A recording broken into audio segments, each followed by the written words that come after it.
Good morning, friends. I welcome you all for today's online Sri class. And today's our topic is quicksort. In the last few classes, we have discussed other kind of sorting techniques like bubble sort, selection sort, and insertion sort we have discussed. And on the similar lines, there is a highly efficient sorting technique available which can sort a given set of values within a short span of time by using less number of comparisons, and that sort is called quicksort. And this is the sorting technique that we are going to discuss in today's class. So let us see the flow of today's class lecture. This is the fourth quicksort that we are discussing today. This is the fourth lecture, and we are going to cover in this lecture about the quicksort in detail. And today's the flow of our lecture will be like this. First we are discussing what is quicksort, and we will see an example for quicksort with a set of values, and then we will try to evaluate its performance by calculating its time complexity and the space complexity, and then we will compare its performance with the other sorting techniques that we have discussed in the previous classes. And once the evaluation of quicksort is over, then we will try to develop the pseudocode for the quicksort procedures. And then once pseudocode is ready, we can write the C function code by converting the statements of pseudocode into a C language statement. Once a C function code is ready for the quicksort, then it is easy for us to develop the C program for quicksort. And then as usual, we are looking into assignments for today's class, and then what are the important questions related to this class, that also we are going to see in this class. So let us start our discussion with the quicksort. As I told you already, quicksort is the most widely used sorting technique. Among all the available sorting techniques, quicksort gives high efficiency compared with the other sorting techniques, because quicksort uses less number of comparisons as compared with the other sorting techniques. When you are using less number of comparisons, automatically it keeps less burden on the CPU. Not only that, it also keeps all the elements in the sorted order as fastly as possible.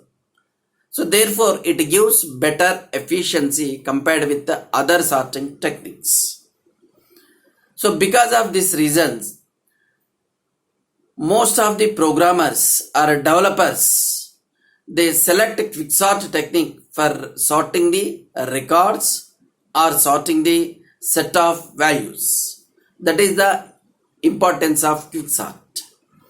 And before going to see how this quicksort is going to work, let us take the assumptions that we need to have before going to discuss quicksort. So these assumptions are the same assumptions which we have considered in earlier sorting techniques. The first assumption is we are making use of an array called X, and this array X is used for storing n elements. And in the array X, you can store any type of values, integer values or real values. And here we are working with only integer values. The same concept you can apply for working with the real values. And we are assuming that whatever elements we are storing in the array X, they are stored from the index position 0 to index position n minus 1. because n elements we are storing. The first index starts from 0 and the last nth element will be kept at the index position n minus 1. Then the third assumption is whatever elements we are storing in array X, all these elements are unordered elements. Since they do not have any ordering among themselves, now our job is to keep them in the sorted order, means either ascending order or descending order. Here we are considering that we would like to keep all the elements of the array X in the ascending order, means from the smallest number at the beginning to the biggest number at the end of the array. And for that we will take several passes through the array elements, and in each pass we are going to perform certain operations on the elements of the array. So what is the logic of this quicksort? How it sorts the given set of elements? For any sorting techniques, it is very common for us. We have to remember the logic. And once the logic is known to us, it is easy for us to develop its procedure in terms of variables and in terms of loops. It is easy for us to develop. So therefore, every sorting technique, in simple terms, we have to remember the logic. So the logic of quicksort is very simple. In a given list of elements, unordered list of elements, it selects the first element from the list. And this list contains elements which are not in the order, means unordered elements. From that list, it will take the first element. And this first element will be kept in its proper position in the list. What do you mean by proper position? Means the first element can be kept in the list at 4th indexed position or 5th index position or 8th index position, like that. But we have to keep it in its correct position. Correct position means the element should get that position when all the elements of the array are arranged in the sorted order. Means at whatever position the first element is kept in the list, and that is the position of the first element when all the elements are kept in the order. So that is called the definition of correct position. And for keeping this first element in the correct position, that first element value is compared against with all other elements in the list, because we need to identify the correct position for that element. So for that, when you compare the first element value with all the rest of the elements in the list, then only you are coming to know what is its proper position in the list. So for that purpose, we are going to compare the value of the first element in the list with the values of all other elements in the list. Now, once the first element is kept at its proper position with respect to that element position in the list, we are going to divide the list into two sublists. One is left side sublist and another one is right sublist. Left sublist and right sublist. And on this left sublist and right sublist, we are going to apply the same procedure again repeatedly until we will get the lists finally with only one element. At that position, it can be assumed that all the elements of the list are kept in the sorted order. So that is what this logic you have to remember. Then we try to implement this logic in the form of a procedure using loop control variables and array elements. For that, we are assuming that a is a variable and its value is nothing but a is initialized with the value of the first element of the array. The first element of the array is stored at index position 0 in the array X. X of 0 is the first element. So a is initialized with the value of the first element of the array.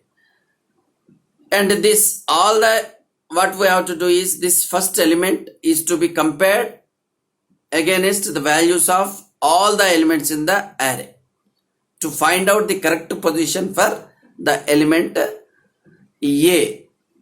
So to keep element A in the position J in the array, what we are doing is we are comparing, means keep A in its proper position J, means we are assuming that for element A the proper position in the list is J, such that it should satisfy two conditions.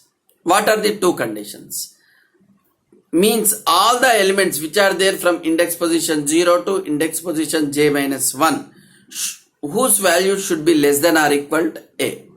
That is the first condition. Means we would like to keep the element A. A is nothing but the value of the first element. So the first element we are assuming that it is A. And to keep A in its position J, J is the correct position for the element A. J index position is the correct position for element A. To keep A in Jth position, it should satisfy two conditions. What are the two conditions? Means whatever elements are there from the index position 0 to up to j minus 1, all that element values must be less than or equal to A. That is, that can be specified using a mathematical relation like this. X of I should be less than or equal to A. And here I value is changing from 0 to up to j minus 1. So I is changing between index position 0 to index position j minus 1. Okay, so any element which is there from index position 0 to up to j minus 1, its value should be less than or equal to A. And then whatever, means these are the left side elements for our element A. And then what are the right side elements? Because A is kept at the index position J, the right side elements are from J plus 1 to up to the index position n minus 1. So therefore all the elements which are there right side, means from index position J plus 1 to n minus 1, their value should be greater than A. Means left side element should be less than or equal to A, and the right side elements of the A should be greater than A. So this can be specified using a mathematical relation like this. X of A, X of I, all values should be greater than A, where I is changing from J plus 1 to up to n minus 1, last element. So these two conditions need to be satisfied when you are trying to keep element A at a jth position in the list. Means left side elements should be less than or equal to A, and all the right side elements j plus 1 to up to n minus 1 should be greater than A. So this condition, then we say that A is kept in its position J, and jth position is the correct position for the element A. So like that. Now with respect to the eighth position, element eighth position, that is jth position, we divide this list into two sublists, left side sublist and right side sublist. So that is what mentioned in step 3. In step 3 we wrote like this. Now divide the list of n elements into two sublists with reference to the element A in position J. What is that two sublist? Left side sublist is x of 0 to x of j minus 1, and right side sublist is nothing but j plus 1 to up to x of n minus 1 is the right side sublist. And we apply the same procedure, means we repeat the step 1, 2 and 3. Okay, same procedure. Recursively they are applied on this sublist. Whatever sublist we have obtained, left side sublist and right side sublist, on both lists we will apply again step 1, step 2, step 3 recursively. And this process goes on repeating until we will get the sublist with only one element. So by looking at this procedure, you can easily identify that quicksort can be easily implemented using a recursive procedure, because same process we are going on repeating on each sublist. So therefore quicksort can be easily implemented using a recursive algorithm. And the another conclusion you have to get from these steps is that we are trying to keep the first element of the list, unordered list, that we are calling it as A. A is kept in the correct position J. Means A is kept in the jth position in the unordered list. But how to identify jth position? Once A is kept in jth position, with respect to that jth position, we are dividing the list into two sublists, left side sublist and then to the jth right side sublist. Means j plus 1 to n minus 1, and then left side sublist is 0 to up to j minus 1. Means the given list, unordered list, is partitioned into two sublists with respect to the jth position. So we need to identify the correct position, jth position, for the first element of the sublist. Once the first element is kept at the jth position, with respect to that jth position, you can divide the given list into two sublists. Same procedure is recursively again applied on the generated sublists. So this process continues until we get sublist with only one element.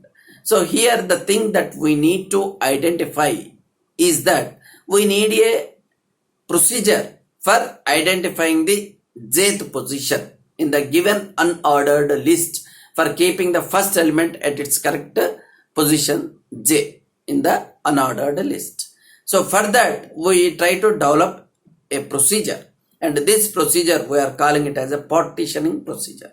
So that partitioning procedure, let us see. So whatever I told just now, two important things, so that is listed here. By looking at the procedure that we have discussed here, we can identify the requirements for that procedure. The requirement is quicksort can be easily implemented using a recursive procedure, and then this quicksort requires a procedure for partitioning the given unordered list. So that unordered list is divided into two sublists with respect to jth position. That jth position we need to identify. So for that we need to develop a procedure. So this procedure we are calling it as a partitioning procedure. Now what is the procedure for partitioning? Procedure for partitioning. So to divide the given unordered list into two sublists, we are developing a partitioning procedure. In this partitioning procedure, we are taking four variables. New variables we are introducing. Four new variables are there. So what are the four new variables? One is LB and UB. What is this LB and UB? LB and UB are nothing but they are the lower and upper boundaries of the given list. Whatever unordered list you have given, and that unordered list lower boundary is LB and upper boundary is the last element. Last element means that is the upper boundary position. Means LB and UB are pointing out the lower index position of the list, and the biggest element means the last element index position. That is called LB and UB. Lower boundary of the unordered list, and UB is the upper boundary of the unordered list. Now other two variables are up and down variables, and these up and down variables are used to keep track of the elements in the unordered list. Means to identify the correct position for the first element in the unordered list, we use up and down. Means we walk through the elements of the unordered list using up and down variables, where up and down variables stores the index positions of the array elements during our walk through the elements. Up, as the name represents, initially it is initialized with the index value of the last element in the list. Down, as the name implies, it is initialized with the index position of the first element in the unordered list. Now A, already we have introduced, A is assumed to be containing the value of the first element of the list. That is A is equal to X of LB. LB is the lower boundary index position of the given list. So first element of the given list is found at the index position LB. X of LB is the value stored at the index position LB, that is stored in the A. So A containing the value of the first element of the unordered list. Now A we need to keep at a right position J in the list. For that the procedure is like this. Initially down, as I told you, it is initialized with the starting element index value, and up is initialized with the last element of the unordered list. And what we are doing is we are comparing the first element value A with the all other remaining elements in the array. So during the walk we are going through the elements in the unordered list. We are using this down and up variables which are keeping track of the element index values in the array. So how this down pointer is moved? Initially it is pointing out the first element index value of the list. Now we are going on increasing down variable by 1 each time until we come across an element X of down whose value is greater than A. Means you are going on increasing the down variable value by 1 until you come across an element in the list whose value is greater than A. Similarly, once you come across an element whose value is greater than A, then you stop the down variable there itself. And then now you concentrate on the up variable. You go on decreasing the up variable until you come across an element whose value is less than or equal to A. Up is initially pointing out the last element index position in the list. And from that index position we are going on decreasing up variable value by 1 in each step by step. So when it is going on decreasing the up variable by 1, it is going on pointing out the elements of the array from the last to the first. So up to what we are going on decreasing up variable value means until you come across an element in the list whose value is less than or equal to A.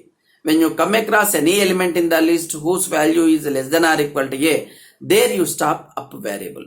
Down variable value is going on increasing step by step by an amount of 1, and it will be stopped when we come across an element whose value is greater than A. And then down up variable value is going on decreasing step by step by 1 until we come across an element whose value is less than or equal to A. And once down and up have been stopped at particular index positions, what we are going to do, we compare up and down variable values. If down is less than up, then we will swap the two elements. X of down is swapped with X of up, and the same procedure 1, 2, 3 steps are being continued till down is less than up. This condition becomes false. Step 1, 2, 3 going on repeated until this fourth condition becomes false. When the fourth condition becomes false, directly we are jumping to step 6. What is mentioned in the step 6? Then we will swap X of up value with the A value. A value means the first element value in the list. So first element and X of up, wherever up variable is stopped, whatever element is there at that position X of up, that value is interchanged with the A value. Now this up is the correct position for the first element. So therefore J value is initialized with the up. So means A is kept at the position J, means up value. So that is the correct position for J. Once J position is identified with respect to that J position, now you can divide the given list into two sublists with respect to position J. Left side sublist, right side sublist. Left side sublist is nothing but from LB, lower boundary, to up to J minus 1, and right side sublist is nothing but from J plus 1 to the last boundary, that is UB, upper boundary. So this is what we can do. And this procedure is again repeated, partitioning procedure on the sublists. So this is the partitioning algorithm. Any list you give to this partitioning algorithm, that list, it tries to keep the first element in its proper position j, and that jth position is returned by this partitioning algorithm. And once jth position is known, you can divide the given unordered list into two sublists with respect to jth position. Now let us see how this partitioning algorithm is working with a set of elements. Here we have taken the same set of elements that we have seen for the earlier sorting techniques. Here we have taken a set of 8 integer values. Here n value is 8. And these 8 integer values are stored in the array x from index position 0 to index position 7. Means x of 0 to x of 7. And see, all these elements are unordered elements. First element is 25, next 57, next 48, next 37, next 94, next 33, next 86, next 12. The elements are arranged in a zigzag manner. There is no particular ordering followed among the elements. Now we have to try to keep all these elements in the sorted order from the smallest element to the biggest element. So for that, we are working like this. First in this list, we try to keep, our procedure is, we have to first try to keep the first element of the list at its proper position j. And the first element we are calling it as a element a. So a value initially is 25. And we have taken appended down variables. Appended down variables are initialized with down variable initial value is lower boundary of the unordered list, and up variable initial value is upper boundary of the list. So therefore initially down is index value is 0 because 0 is the starting element index value, and up variable is pointing out the last element, means it is pointing out the index value 7. Up variable is 7 index value and down variable index value is 0. Now see how the comparison is done. A value is initially 25. Now start comparing a value with all other variable values. So for that, what is the procedure? We have to go on. Initially down and up has been initialized. Now go on increasing down variable until you come across an element whose value is greater than a. The same procedure we are doing. Down is here. Now compare down value with a.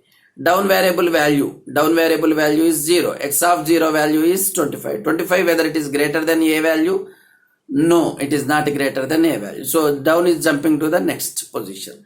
Means down variable value is incremented by 1. Previously down variable value is 0, index 0. Now incremented down variable value by 1. Means down variable value is now 1. Means it is pointing out the element which is there at index position 1. So that element is nothing but x of 1, whose value is 57. Now compare 57 value against a value. Whether 57 is greater than 25? Yes, it is greater than 25. So therefore stop the down variable value there. So whenever you come across any element whose value is greater than x of down, once it is greater than a, stop there. Until you reach x of down is greater than a, you have to go.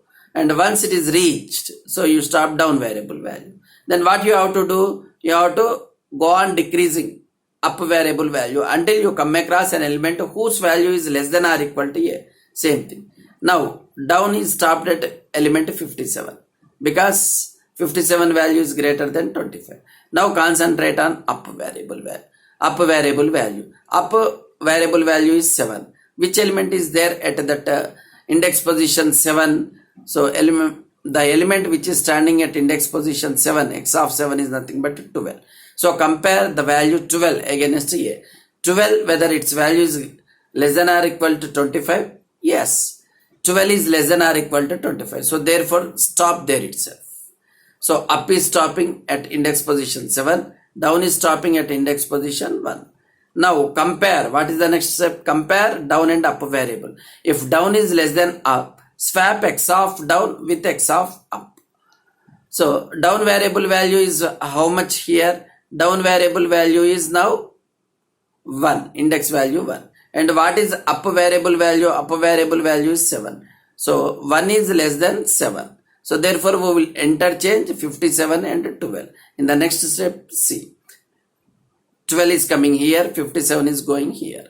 But down and up variables are there at the same position. Okay, at the same position they are there. Now repeat the same procedure. Now go on comparing down variable value. What is how much down variable value is 12. Whether 12 is greater than 25? No. So therefore increment down. Down is jumping here. 48. Compare 48 value. 48 whether it is greater than 25? Yes. So therefore stop down and concentrate on up. In the next step, the up value. Up is here only. So what is its value? 57. 57 whether it is less than 25? No. So therefore decrement up.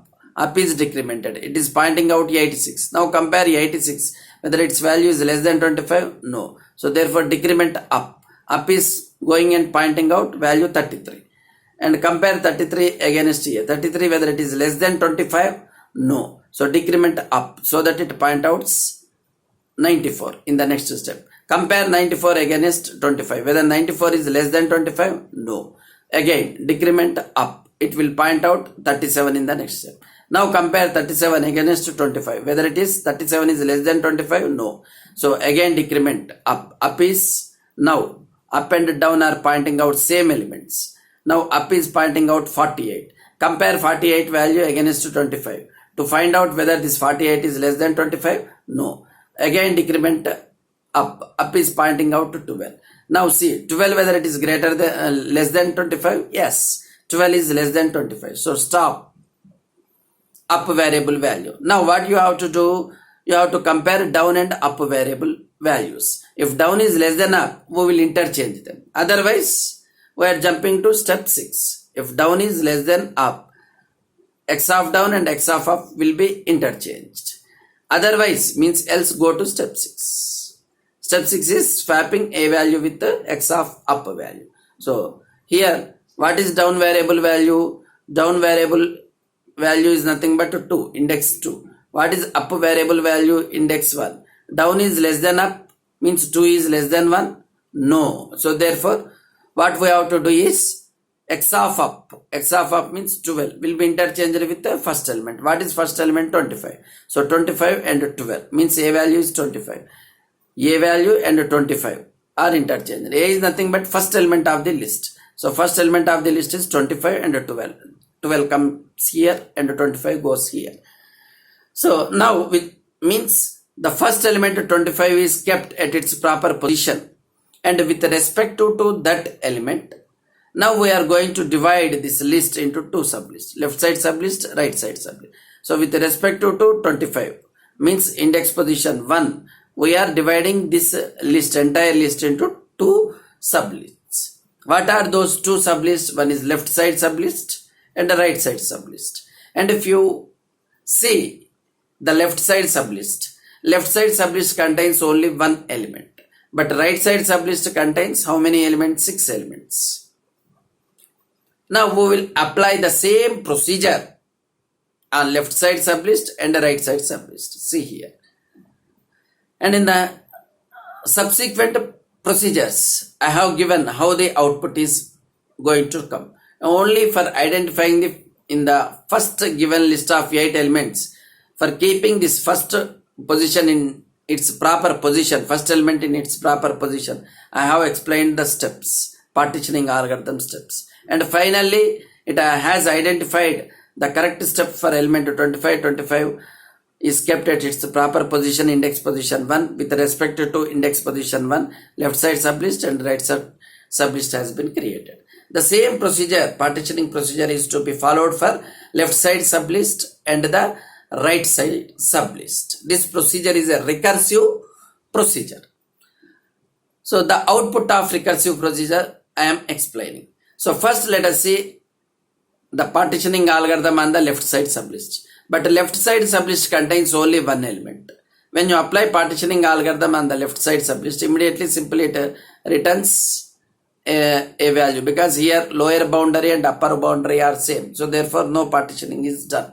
Only one element is there. So if the list contains only one element, it can be taken granted that the element is there in its correct position. So in the correct position it is arranged like this. Means left side sublist is over. Then the procedure is to be repeated on the right side sublist. Right side sublist contains 6 elements. Out of 6 elements, partitioning algorithm, if you apply on right side sublist, the first element should be kept in its proper position. If you apply the same procedure of the partitioning algorithm using up and down, if you keep track of these elements positions in this sublist containing 6 elements, 48 will be kept in the position, index position 4. So here for this list, the starting element index position is 2 and the last element index position is 7. So index position 2 to 7 is the list that we are going to partition. And in this list, the first element is 48. The 48 must be kept in its proper position in the list. So if you apply partitioning algorithm tells that the correct position for 48 element after doing all comparisons and swapping. So it is the correct position. Index position 4 is the correct position. So value 48 is moved from the index position 2, means this is the first element in this sublist, from index position 2 to index position 4. Once it is kept in the index position 4, with respect to index position 4, this list is divided into 2 sublists. Left side sublist, right side sublist.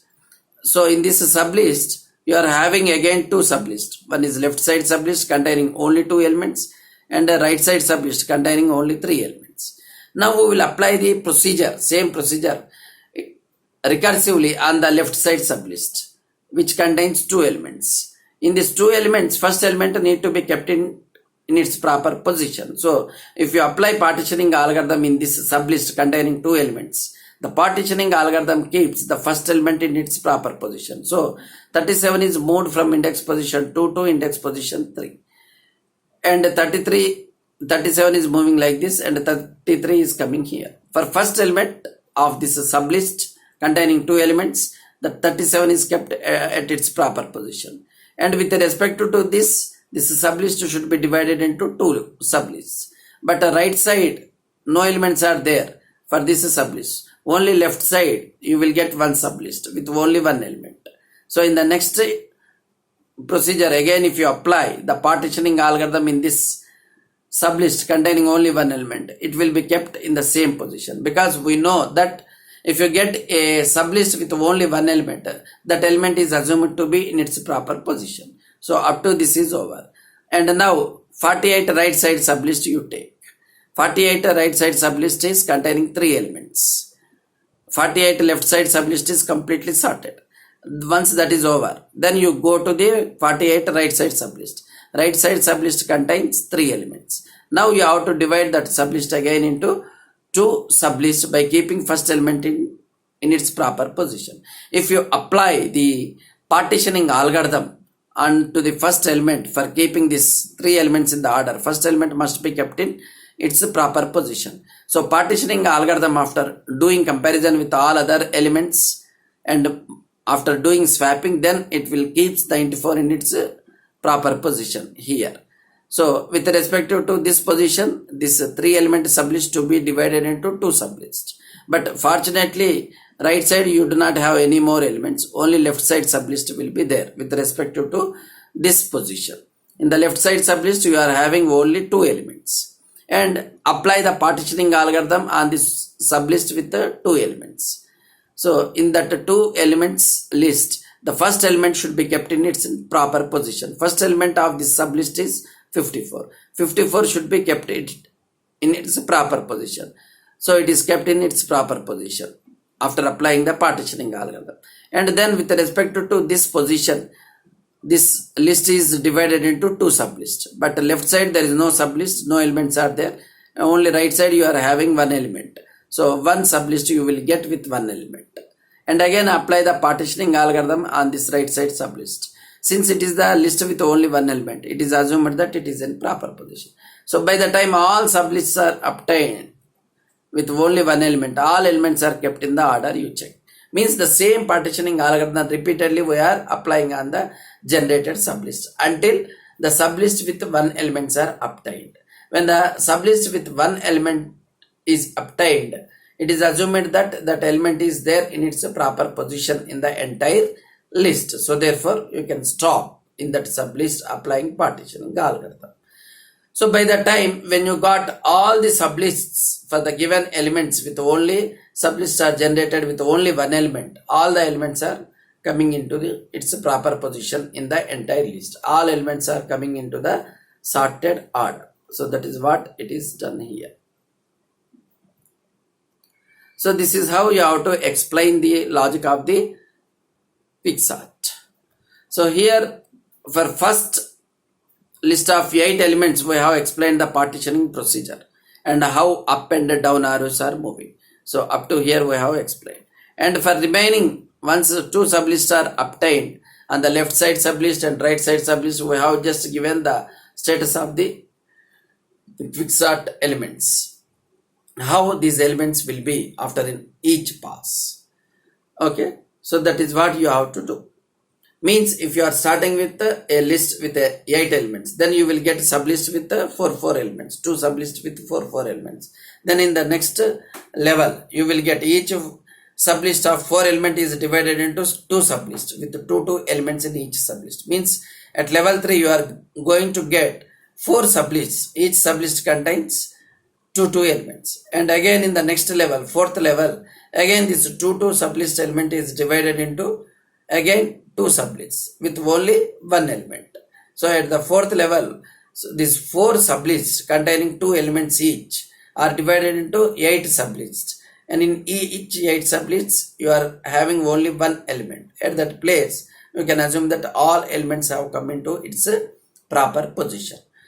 Now it is the time for evaluating the performance of quicksort. The performance of the quicksort, like all other sorting techniques, it is expressed using the time complexity and space complexity. Here the time complexity is important for us. Space complexity is almost same for all sorting algorithms. Only the time complexity will vary. Time complexity means how many statements are being executed by the algorithm to keep all the elements in the sorted order. So that is called time complexity. Now assume that there are n elements in the array X, and this n is nothing but it is 2 power, it is power of 2. Means n can be expressed in the form n is equal to 2 power m. Means m value if it is 1, the array contains only 2 power 1 elements, means 2 elements. If m value is 2, it becomes 2 power 2, means 4 elements. N value becomes 4, array contains 4 elements. Means we are assuming, for easy calculation of time complexity, we are assuming that the number of elements in the array X are powers of 2. Means you can have 2 elements in the array, 4 elements, next 8 elements, after 8 only 16 elements, and after 16 32 elements, like that. Powers of 2. This is an assumption, because if you take number of elements as powers of 2, then it is easy to compute the time complexity. Means n can be number of elements in the array X. N can be expressed in powers of 2, that is 2 to the power of m. N is equal to 2 to the power of m. Then from this equation, m becomes log n base 2. It is log n base 2. It is not log m. So m value, n is equal to 2 power m, means m is equal to log n base 2. Now by considering number of comparisons in each pass, at level 1, first element you have to keep it in the right position. So in the example we have taken a set of 8 elements or a list of 8 elements. First element we have to keep it in its proper position among these 8 elements. So therefore the first element is compared against each element value. So n elements are there, so therefore n comparisons at the first level to divide that given list into 2 sublists. Once that is over, assume that the first element is kept exactly in the middle. So exactly in the middle, once it is kept with respect to that element, we are dividing the list into two sublists. Since we are assuming that element is kept in the middle, okay, so 8 elements are there. Then when you divide the list into two sublists, left side you are getting 4 elements list sublist, and right side sublist also contains 4 elements, because we are assuming that the first element is kept exactly in the middle. So you are approximately you are going to get 2 sublists.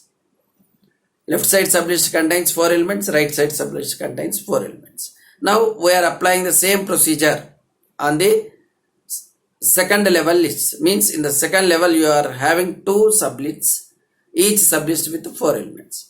Again, in each sublist, first element must be kept it in proper position.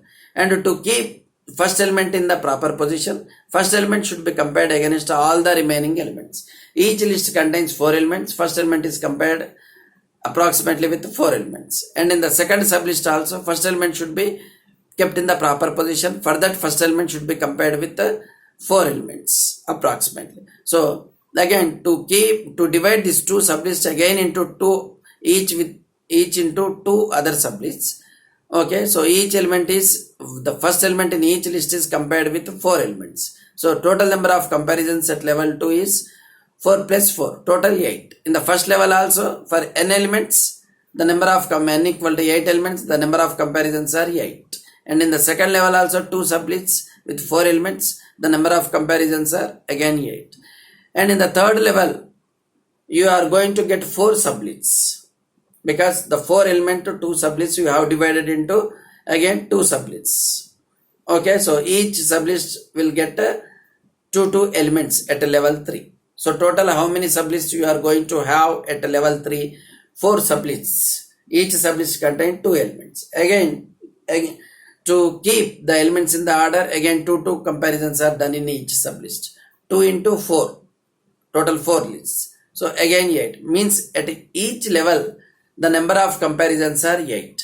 And up to how many levels it will go? It will go up to m times it is repeated. So see here the number of comparisons. In the first phase, n-1 comparisons to divide the list into 2 sublists. In the second level, you are getting 2 sublists with each sublist has n-1 by 2 elements. And in each sublist we need to perform n-1 by 2 comparisons. 2 sublists are there. So therefore n-1 by 2 into 2. So 2 get cancelled, again n-1 comparisons.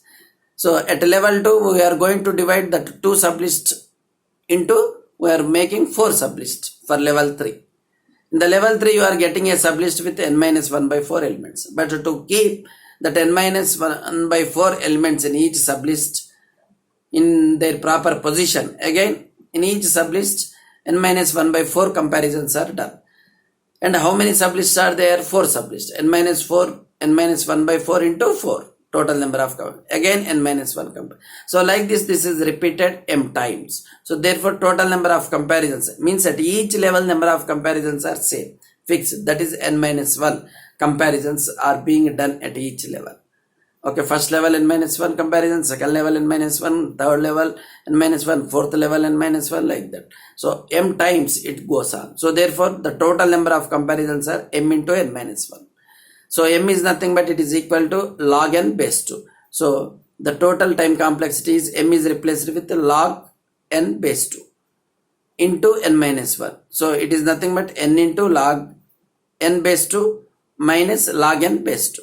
So higher order contributing term is n into log n base 2. So therefore time complexity is mentioned as big O notation. That big O notation is nothing but order of n into log n base 2.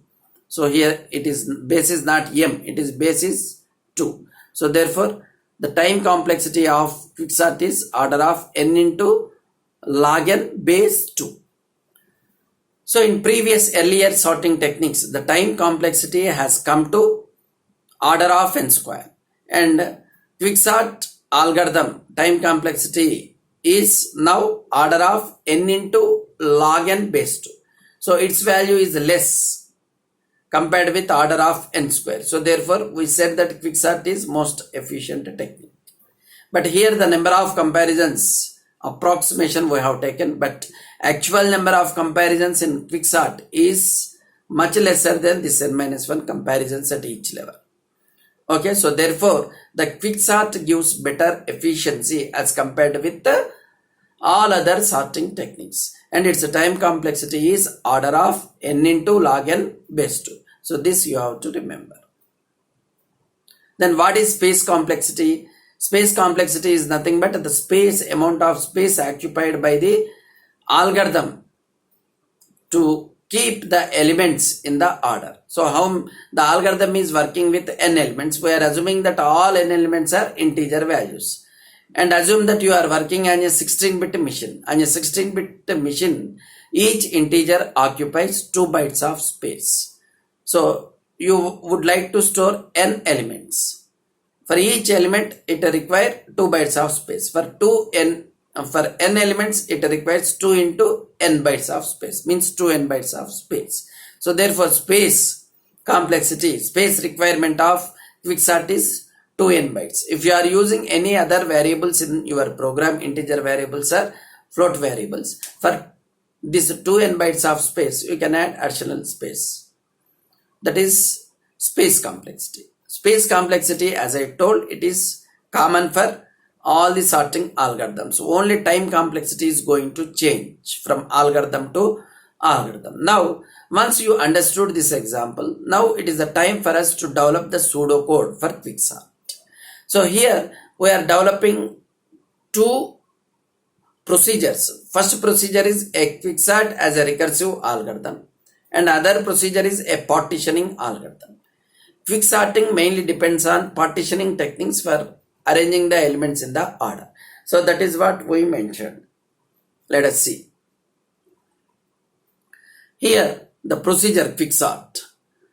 The procedure quicksort is expected to receive 3 arguments, that is array x and the lower boundary from where the first element unordered list is starting, and the upper boundary ub.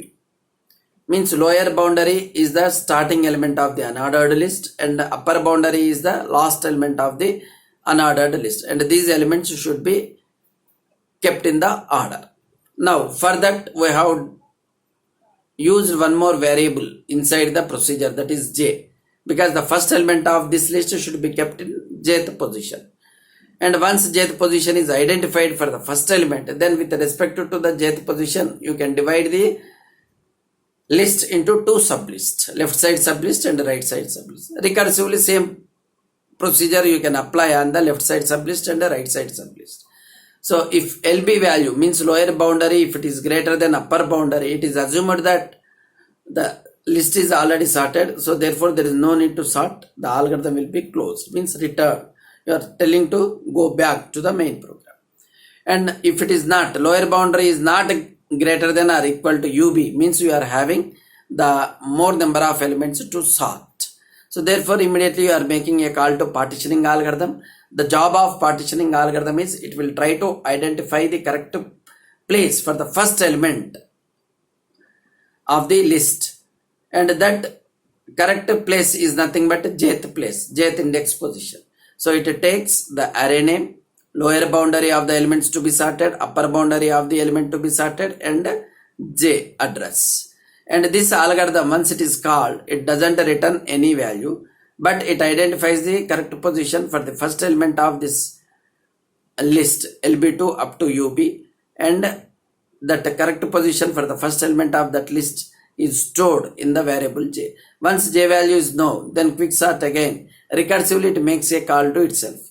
The left side sublist is from first element LB to up to j-1. The right side sublist with respect to j is j+1 to up to upper boundary. So this procedure is repeated, quicksort procedure, recursive procedure.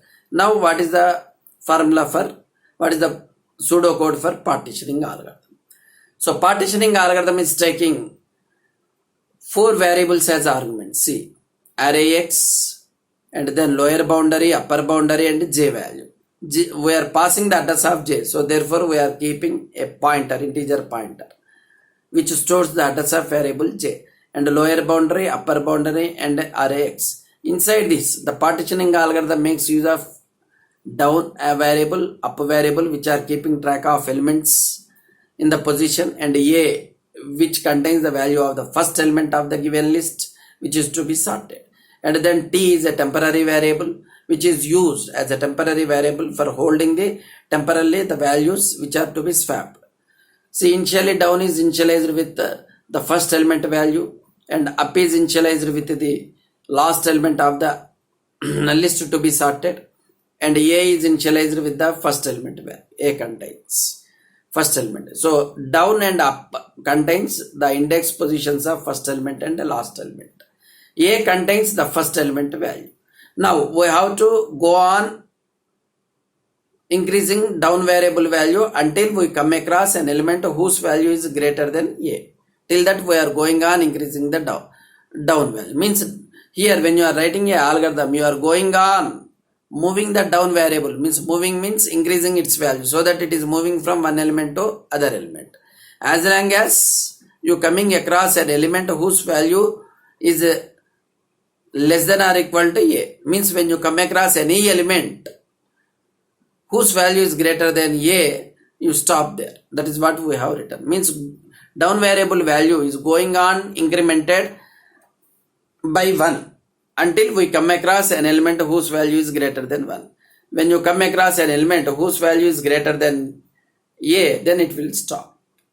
Okay, that is the condition. Till that, this loop is going on increasing. It compares at each position of the down variable whether its value is greater than A or not. If it is greater than A, it stops. Suppose if it is less than or equal to A, it moves to the next position. It stops only when x of down is greater than A. When x of down is greater than A, this condition becomes less than or equal to A becomes false and it will stop. And then once down is stopped, then we are going on decrementing up until we come across an element whose value is less than or equal to A. So means up going on increasing its value as long as its value is greater than A. We are going on decreasing up variable value. When up variable comes across a value whose value is less than or equal to A, then it becomes false. Then it will stop. So when down and up stops, compare whether down variable value is less than up. If down variable value is less than up, x of down and x of up both are interchanged with the help of temporary variable t. So t contains temporarily x of down, and x of down into the x of down we are copying x of up value. To the x of up value we are copying t value. T is nothing but x of down. So both x of down and x of up are swapped. Suppose if the down variable value is not less than up, then this is not executed and this condition becomes false. This condition going on executing as long as down variable value is less than up. Once down variable is greater than or equal to up, it will come out of the loop by loop and then it exchanges x of up with the first element value. X of LB is nothing but first element. Into x of LB we are copying x of up value. To the x of up value we are copying first element. A is the first element. And Pj contains up variable value. Star Pj is equal to up. That is what we are writing. So this is the algorithm. Means it returns the correct position J for the first element A. After keeping A at its correct position J, it returns that J value to the calling program. Now we try to develop. Once pseudocodes are ready, we can write the algorithm for the quicksort. Algorithm is nothing but a sequence of statements, English statements or phrases. Pseudocode is given to you. You can convert each of these pseudocode statements into a English statements. Then it becomes an algorithm. Once pseudocode is ready for quicksort, each pseudocode, partitioning pseudocode you can convert into partition algorithm, and quicksort procedure pseudocode you can convert into quicksort algorithm. So in the examination they may ask you to write a quicksort algorithm or pseudocode, but both you write pseudocode and algorithm, both you have to write. That is the commitment that we are taking from the beginning. Whether they are asking pseudocode or algorithm, we are writing both pseudocode and algorithm. Both we are writing. Now one pseudocode is ready from pseudocode, we can develop the C language code, C language functions. Here we are trying to develop the C code for two functions. One is quicksort function and another one is partitioning function, because both should be there. Quicksort will make use of partitioning algorithm to divide the list into two sublists. First, quicksort. Quicksort takes array X, lower boundary of the array element and upper boundary. And if lower boundary is greater than or equal to upper boundary, it is assumed that the list is sorted and it will be returned.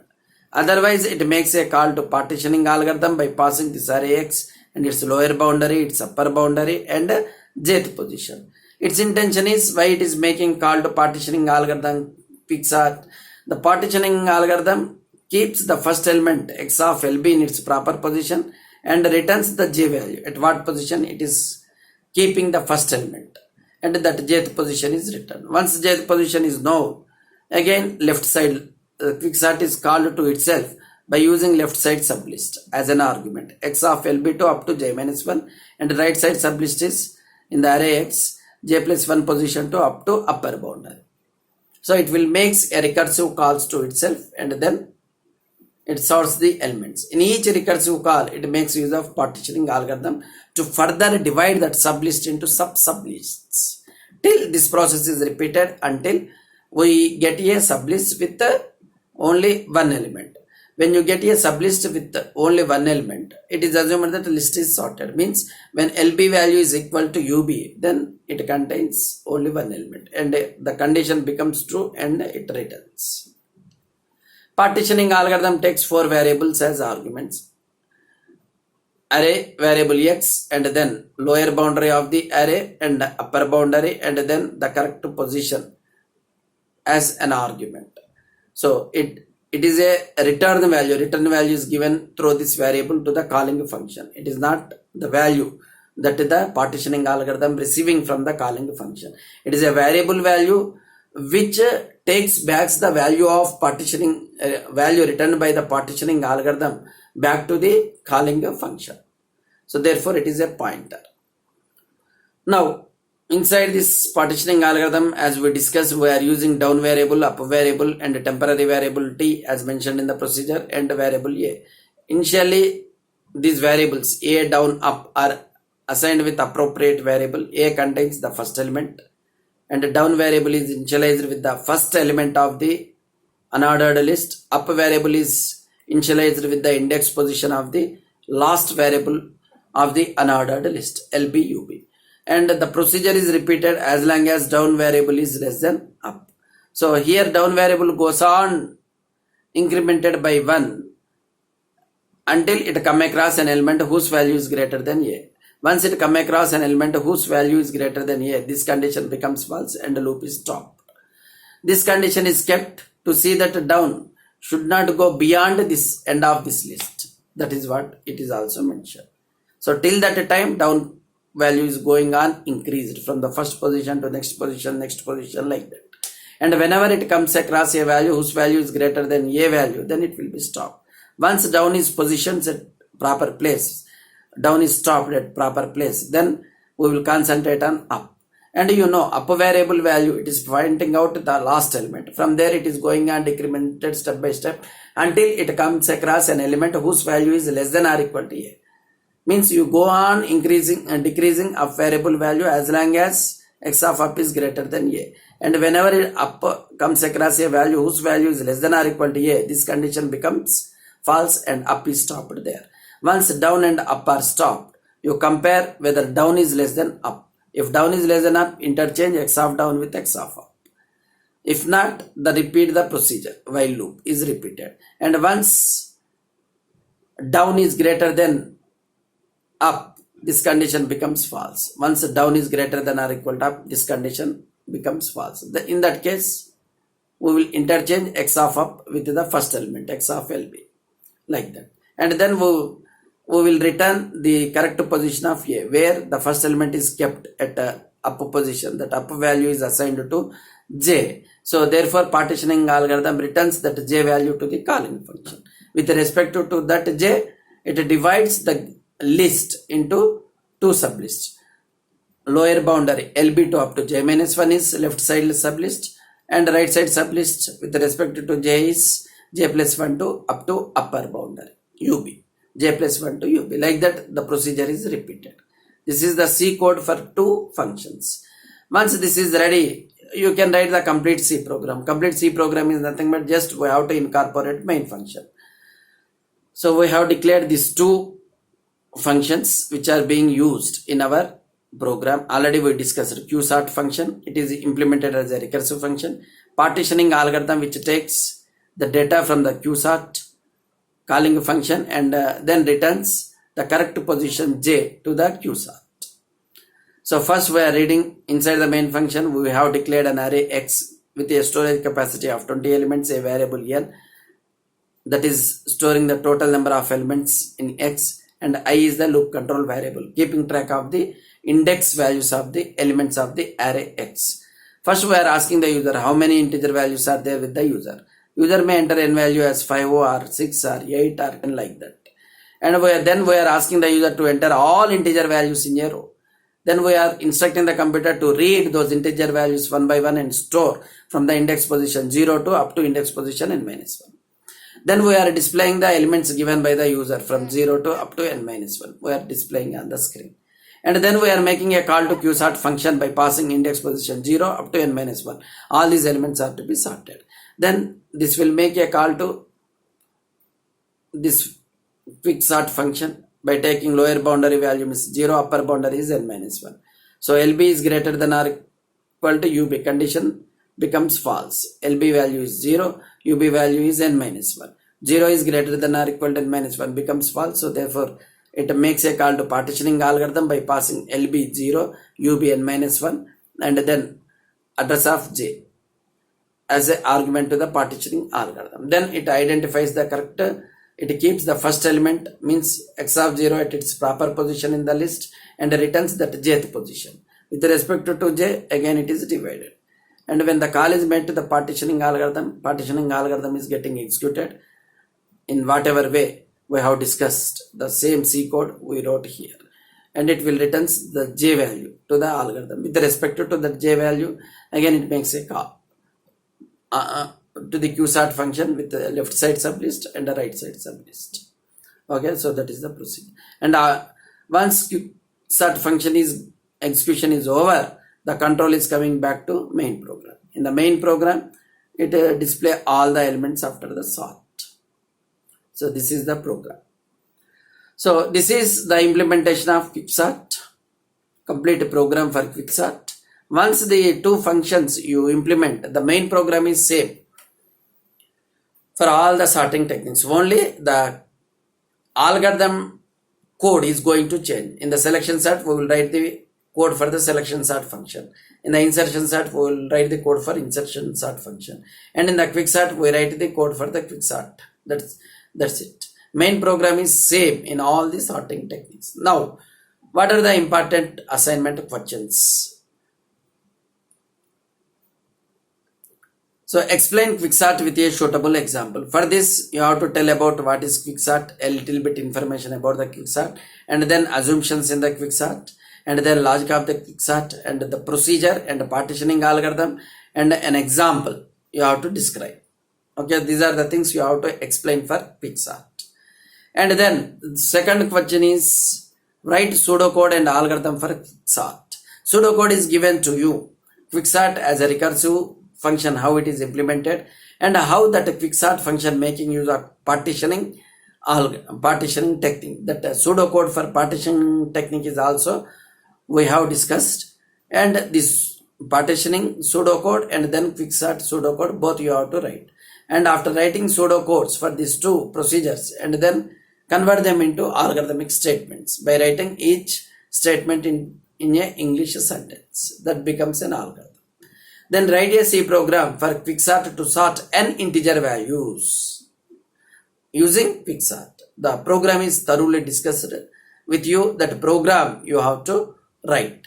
Still, if you are not able to follow the class, if you are having any doubts in this quicksort, then you can make a call to me on my personal mobile number 9848919656. Okay. So thank you all for your patience listening, but don't forget to concentrate on this quicksort. It is the most important question, because many times questions about quicksort were asked in the examination, and if you are perfect, I know that it is a little bit difficult topic to understand, but if you listen to this video 2 or 3 times about the quicksort methodology, logic, and the procedure, and then partitioning algorithm, if you listen carefully and if you look into the example how we have worked with a set of values, then I hope that definitely you will understand the quicksort. Quicksort is a little bit difficult. I know everybody feel that quicksort is somewhat difficult to learn, but it is easy once you are mastered. Okay, so thank you all. Bye for your patience listening.